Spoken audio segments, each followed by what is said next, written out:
super powerhouse panelists. We have first our designers, Jane and Beverley. Jane Lockhart is the principal designer of Jane Lockhart Design.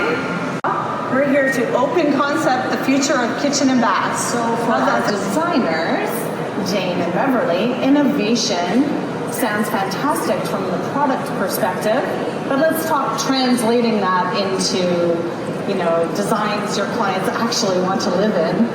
How do you bridge the gap to translate these marvels and introduce fresh, forward-thinking ideas to clients, especially those who lean toward the sort of more timeless, traditional design?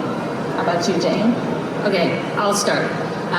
We're going to speak on the design side, so we love the ideas that are coming from suppliers today and the innovation you guys are creating for us, because it's exciting for us. And some of the general trends I think you'll see in this show as well as you walk through is definitely the kitchen is probably less kitchen-y now, in that it's more hidden.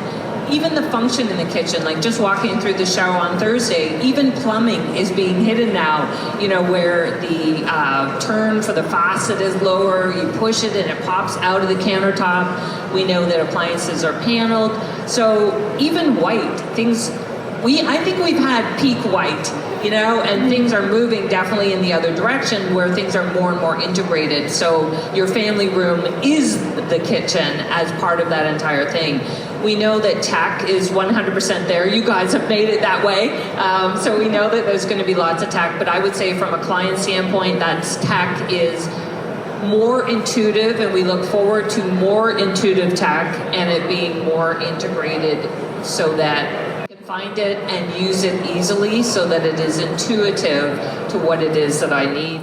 Form and function in a kitchen and bath? Jane? This is maybe not as kitchen related, but for all the people here who do a lot of design and sort of move into the architectural space, that's kind of where we are. One thing that we've noticed is huge windows, where the limitation of glass in our climate is really no longer here. So where we used to be, if you look at old building styles here, houses that were built in the 80s, you notice that the windows are really small. If you drive through suburbs, you'll notice that. And one of the big things we notice with our clients is the desire to have huge windows, huge movable doors and windows. Like I noticed EPAL was here. They're a big window company that make huge size windows. And that's amazing for allowing people to get light in their space. But I think as part of health and wellness, people want more light in general. So I would say that although it's not specifically kitchen or bath, the kitchen is where people will spend the money on that the most, because it changes the feel of the house the most. Without compromising the design integrity of the spaces. I will say, number one, I know that lighting is one of the big ones where technology and the home come together. Blinds, automated blinds, as even if it's not smart wired through the whole home, it can be done window by window and controlled on your phone. So I would say that's a bit, me and the windows today, really on the windows. Anyway, I do think that that's a big thing. And the movement of appliances, like I noticed this with Jen Air, is the technology in appliances where I don't have to learn a new system to use the digital on the appliance. I already understand how to use technology because of my phone. So either it's the phone controls it, or the application or the way I interface with it is similar to my phone. And I think that's where things are headed. I'm not an expert, but I'm guessing that that's probably one of the big things. And as a result of that, we're going to see more integration of technology. My thoughts. Maybe there'll be like an auto refill kind of thing alert. I'm a coffee addict, so that would be good. Maybe that'll be next on the list. So what advice would you give to homeowners in terms of advice, trying to make sense of which technologies are truly worth the investment? So I'm going to go kind of low tech here. And for any homeowners who really are renovating or doing any work, one of the big things that we look for with our clients is how long are they going to stay in their home. And as a result of that, we would suggest always putting a GFI, that's a plug that's got a ground fault, in beside your toilet. And that is so that if you decide you're going to stay in your home, or you break your leg, or just for any reason at all, you buy a toilet that has the addition, this is a Kohler thing, where you add a washlet on top, you plug it in. So it's a really simple addition to your house, but makes it very saleable for future and people from other parts of the world who tend to use washlets or bidets. It's like a portable bidet. I think that's like the most inexpensive, easy thing you could do and integrate tech. I've tried one of them. They're amazing. I really Warm. love that. They're a heated seat just for that alone. The washing component is like next level, right? Once you've tried it, you have to have it. How do you ease them into adapting to new technology? What do you say to your clients that are most hesitant? You know, more and more manufacturers are making it easier, and innovation and technology kind of go hand in hand, really. So even if it's not tacky, it could be innovative, and that's probably a really good way for someone to learn how to get into it. And the reality is it could be super low tech, but very high innovation, and then that would make a huge difference for people in the end. For sure. Maybe get your kids and grandchildren to help you. Hire the neighbor's children. That's right. I think also start with the simple things. Don't try to introduce a whole smart system complete with everything into your home all at once. Start with introducing little bits of technology that are easy to learn a little bit at a time. That's a great advice. We did that in our house, and it's so complicated. The only one that can work it is my husband. It's like... We do have clients that phone us when their husband or wife leaves, but they're the one who understands the technology. Trying to use the TV, and they're like, I just have to make a phone call. Just give me a minute. Figure this out. 1 second.